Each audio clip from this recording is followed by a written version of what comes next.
सब वैशाली जी तुम बोलेगी तो बना आगे बढ़े। देगी। हार्दिक नमस्ते। सुनीला आंटी म्यूट करिए प्लीज। सब लोग म्यूट करिए।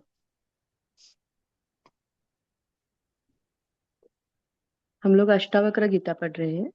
अष्टावक्र गीता में 17वां प्रकरण सूत्र 19वां। 17वां प्रकरण सूत्र 19। अष्टावक्र जी बोल रहे हैं। अष्टावक्र उवाच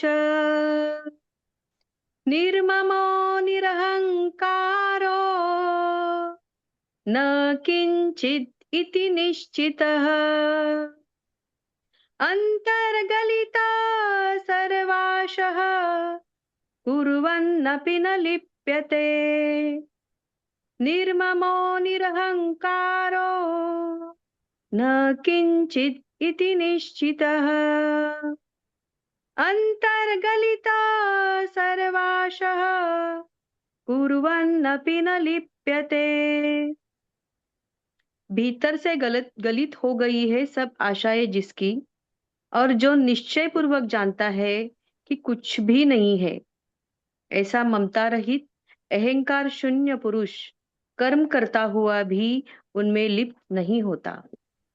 भीतर से गलित हो गई है सब आशाएं जिसकी, और जो निश्चय पूर्वक जानता है कि कुछ भी नहीं है, ऐसा ममता रहित अहंकार शून्य पुरुष कर्म करता हुआ भी उनमें लिप्त नहीं होता।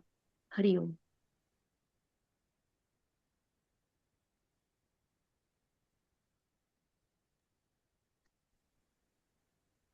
निर्मम।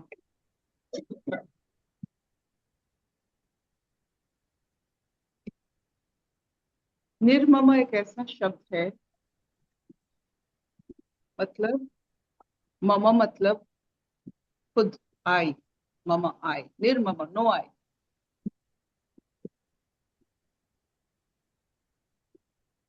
मैं रहित। मुझे बताइए, ये जो एक्टर एक्ट्रेस इतने सारे चरित्र निभाते हैं, उनका कौन सा नाम सही है? क्या वो चरित्र में अपना प्रारब्ध भोगते हैं? इतने सारे कर्म होता है हमारे नाटक में, हमारे चलचित्र में, इतने सारे चरित्र निभाते हैं। क्या वो चरित्र निभाते हुए वो प्रारब्ध भोगते हैं? प्रश्न। क्या जिन्होंने विलेन रोल किया है वो विलेन का प्रारब्ध निभाएगा? तो वो किस अवस्था में? निर्मम अवस्था। This is not me. मैं वो किरदार नहीं हूं, मैं अलग हूं। तो मैं वो किरदार क्यों कर रहा हूं? क्योंकि एज पर द सिचुएशन, वो कथा में ये किरदार सही बैठता है तो ये करना पड़ेगा। तो यही होता है निर्मम। पहला शब्द ही सबसे सुंदर शब्द है इसमें, कि मैं नहीं। घुल गया है मैं। कहाँ घुल गया है? वो चरित्र में, संसार में, या पूरे ब्रह्मांड में, या पूरे अस्तित्व में वो घुल गया है मैं। जो निर्मम अवस्था में ये किरदारों के, ये एक्टर एक्ट्रेस के जैसा अपना कर्म करते हैं, अहंकार शून्य अवस्था में सिर्फ किरदार निभाते, और उसका कोई अनुभूति श्रेय अपने ऊपर नहीं आने देते। बस खत्म हुआ शॉट, फिर अलग मोड़ पर। सोचिए सोचिए, अगर हम लोग भी अपना किरदार, जो हम समझते हैं कि ये वास्तवता है, ये सब चलचित्र है, चला जाए। चलचित्र, जो चलता रहता है, जो चित्र, ये चला, ये चलता रहता है अविरल झरना की तरह। आपका चलचित्र चलता रहता है और वो चला ही जाएगा, रहेगा नहीं। क्योंकि आप देखो, हर वक्त, हर पल आपका किरदार, आपका रूप, रंग, भाव सब बदल। तो कौन रहता है, कौन रह गया है, कहाँ है आपका अस्तित्व? इससे अगर आप थोड़ी देर में, आप अगर उसमें थोड़ा सा ध्यान लगाए तो आपको लगेगा ये चला गया है, जो चला गया है उसके ऊपर और समय बिताना नहीं है। जो चल रहा है वास्तवता में, जो सांसारिक तौर पर चल रहा है, वो एक चलचित्र ही है। तो देखकर, क्योंकि आपका एक्टिंग कितना अच्छा लगता है ईश्वर को, क्यों तो हम तो एक्टिंग कर रहे हैं और उसका मनोरंजन कौन कर रहा है? ईश्वर ही ले रहे हैं हमको देखकर, क्योंकि हम उनके चलचित्र का हिस्सा है। तो हमें देखकर कौन खुश हो रहा है, कौन ताली बजा रहा है? ईश्वर ही बजा रहा है। कौन रो रहा है हमारे लिए, कौन क्रोधित हो रहा है, कौन हमें कहता है कि और बेहतर हो सकता है? ईश्वर ही कह रहा है। सब तो हम ईश्वर के सामने करते हैं। ये जानकारी अगर हमें पूरे अंदर तक पूरे निचोड़ ले कि वी आर ओनली एंटरटेनिंग ईश्वर, नो वन एल्स, बस अच्छी तरह से अपना किरदार निभाए सिचुएशन के हिसाब से, बस। और ऐसा व्यक्ति कोई भी प्रारब्ध भोग ही नहीं सकता, क्योंकि वो जानता है it's only acting as per the situation. खत्म हुआ एक्टिंग, माँ का साथ खत्म हुआ, अपने अस्तित्व में, अपने चैतन्य पूर्ण अवस्था में आ गए। क्योंकि बहुत मेलझोल करना पड़ता है मिलने के लिए। किसको कैसे मिले, ये सबसे बड़ी बात होती है, ये करना पड़ता है। बच्चों के साथ थोड़ी हम प्रोफेसर बन के मिलते हैं, बच्चे होकर मिलते हैं। माँ के साथ कैसे मिलते हैं? अब संतान बोध से मिलते हैं। पति के साथ कैसे मिलते हैं? पत्नी बोध से मिलते हैं। ये these are all your acting, ये सच्चाई नहीं है। अपना किरदार ऐसे निभाइए, ईश्वर के सामने निभाइए, सोच कर कि ईश्वर सब कुछ, he is getting entertained by our behaviour, our acting, our dialogue delivery, everything. देख के क्या इतना चलेगा? कोई भी आपकी जीवन की कोई भी, आपने कोई भी एक्टिंग किया है या कुछ भी डायलॉग हो गया है, हो गया है।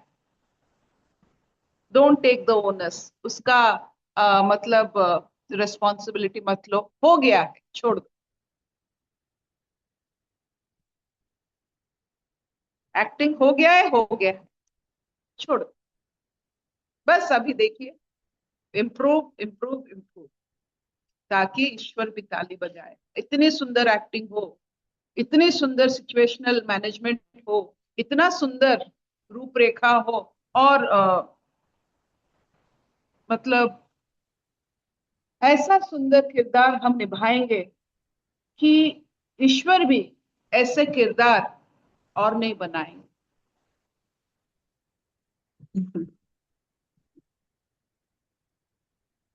अशतो मां सद्गमय, तमसो मां ज्योतिर्गमय, मृत्युर्मां अमृतंगमय। सर्वे हि सुखिनः सन्तु, सर्वे सन्तु निरामया, सर्वे भद्राणि पश्यन्तु, मा कश्चित् दुःखभाग् भवेत्। ॐ शांति शांति शांति। कोई प्रश्न है? निर्मम पर निरहंकार तो बहुत लोग जानते हैं, निर्मम को जान लीजिए। बहुत सारे समय में क्रूरता में हम निर्मम कहते हैं, कितने निर्मम, कितना हृदय शून्य निर्मम व्यक्ति। निर्मम ही बहुत अच्छी बात होती है। नो आय, मैं का कोई अंदाज ही नहीं। कोई प्रश्न है? निर्मम में जैसे आपने बोला ना कि भगवान जी ऊपर से देख रहे हैं, हम जो कर रहे हैं वो एंटरटेन हो रहे हैं, जो हम ऊपर कर रहे से नहीं, हैं। ओके। ये सबसे बड़ी बड़ी बड़ी प्रश्न है। भगवान ऊपर नहीं रहते, चारों तरफ रहते हैं, अंदर भी रहते, ऊपर से क्या देखेंगे? वो क्या चारों तरफ अगर कुछ है, जैसे वायु है वैसे चारों तरफ ही ईश्वर सत्ता है। वो ऊपर से नहीं देखते हैं, आपके अंदर से देखते हैं। तो आपके साथ तो रहते हैं ना, वो ऊपर से क्यों देखेंगे? आपके साथ भी वो देखते हैं। आप जो देखते हैं वही वो देखते हैं, नजरिया वो जान लेते हैं। आपकी नजरिया देखिए, हम तो आंखों से नहीं देखते ना, अपनी नजरिया से देखते हैं। ईश्वर वो नजरिया को देखते हैं। हाँ, जब ईश्वर देखते हैं कि अब तो हम जैसे सत्संग में है, उन्होंने वो भी देखा है जो हमने अनजाने में किया, तो उसका भी हमें वो रिग्रेट नहीं, भगवान ने ऐसा उसमें। कुछ नहीं, ये इसको यहाँ कुछ नहीं है जो अनजाना है। आप देख लीजिए, आपने जीवन में अगर कितने चींटी मारे होंगे, कितने कुछ किए, ये सही है। अनजाना कुछ नहीं है। ले लीजिए कि हो गया है, ये अनजाने में कुछ नहीं होता है। क्या आप सोते वक्त ये किए हैं? अगर जागृत में किए हैं, वो अनजाना नहीं था। पहले अपने अनजानापन को थोड़ा समझिए। अगर जागृत है तो आपने किया वो जागृत अवस्था में किया, कोई बात नहीं। जैसे स्वप्न अवस्था में करने से आप पर कोई हुक्म लागू नहीं होता है, वैसे जागृत अवस्था में करने में भी हुक्म लागू नहीं होता है, कुछ नहीं होता है। हो गया हो गया। ये इसका अपने ऊपर कोई असर मत पड़ने दीजिएगा। कोई अनजाना कर्म नहीं है, कोई जाना कर्म नहीं है, कुछ नहीं है। Keep your self free from all this. इतने सारे अगर आप अपने ऊपर इतना ला देंगे, you will never feel good. मतलब इतना हल्का आपको नहीं लगेगा। मुक्त हो जाए। अगर कुछ हुआ है, हुआ हुआ है, टेक द रिस्पॉन्सिबिलिटी। ये कभी मत कीजिए आप कहेंगे कि वो अनजाने में होता, सब जानकारी में होता। तो क्या, हमने जानकारी में भूल किया तो क्या? तो क्या? फिर हम बदल गए। फिर हमने ये सोचा ये सही नहीं है, फिर हमारी जानकारी बदल गई। क्या हुआ इसमें? क्यों हम लगाते हैं ये अनजाने में भूल होता है, जानकारी में भूल होता है? कुछ अनजाना नहीं है। तो जानकारी में भी अगर हमारे साथ जो भूल, तो संसार में कुछ भी नहीं है। अगर मतलब कुछ भी हुआ जो आपको ठीक नहीं लगा, उसका असर पीढ़ी दर पीढ़ी पड़ रहा है, ठीक है, हम फिर बदलेंगे। मुझे बताइए, भारत में आप रह रहे हो, ये आपने ये कोलगेट पेस्ट बहुत यूज किया। पहले था fluoride is very good for teeth. वो अनजाने में था या जानकारी में था? फिर उसके बाद 10 साल के बाद fluoride is very bad for teeth, salt is very good for teeth. फिर हाँ। कौन सा सही है, कौन सा? नमक बहुत अच्छी होती है। फिर अभी नमक नहीं, चारकोल बहुत अच्छा होता है दांत के लिए। क्या करेंगे आप इसको? सब सही है। ये बदलेगा। संसार क्या होता है जिसका कोई सार नहीं है? हम्म। ओके। तो तो क्यों हम। आप पकड़े बैठे हो गया हो गया हो गया। ओके। नमक भी सही, चारकोल भी सही, वो क्या कहते हैं, वो फ्लोराइड भी सही, दातुन भी सही, बिना दांत घसे पशु रहते हैं वो भी सही। क्या?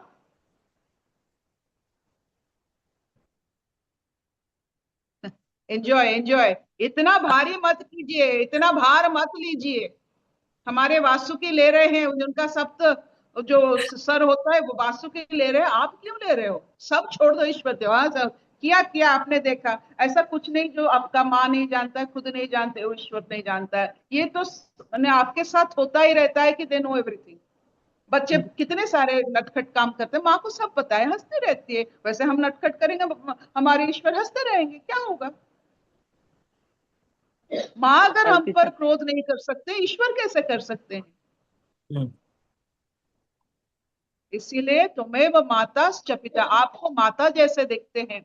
तुम्हें व माता च पिता, तुम्हें व मतलब पिता आपको जैसे देखते हुए, तुम्हें व बंधु आपको जैसे दिखता है, सखा कैसे दिखता है, वैसे ही ईश्वर उसे बेहतर नजर से हमें देखते हैं। इतना क्यों? इतना क्यों, मतलब why are we so polite to Ishwar? Not necessary. हट कीजिए। जो आप अगर माँ की गोद को गंदे कर सकते हो, ईश्वर के संसार को भी आप गंदे कर सकते हो। फिर आप जब बड़े हो जाओगे, जब आपकी चैतन्य जागृत हो जाएगा, फिर Ishwar will be so happy. Feeling good, thank you. Relax relax relax relax.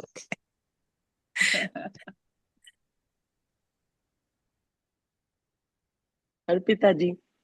चलिए। आंटी नमस्ते आंटी, मैं हीरा बोल रही हूँ। नहीं, ये इतना ही बोलना था कि आज का बहुत एश्योरिंग था और गाइडेंस भी था, तो मुझे बहुत अच्छा लगा। इतना ही बोलना था। किसके लिए था आश्वरिंग एंड किसके लिए गाइड? हीरा को, नाम रूप वाला, ना कोई अंदर बैठा है जो जानता है समझता है? जिसके लिए है ना, वो कौन है? आश्वरिंग किसके लिए हो रहा है? मेरे टीचिंग इधर से शुरू होता है। ये बाकी सब जो हो रहा है ना, ये सब प्रकृति में सब लगता रहता है। ये किसको आश्वरिंग है? हाँ, परमात्मा को, ना नाम रूप वाला पर्सनालिटी वाला ये व्यक्तित्व हीरा को? Always counter question to your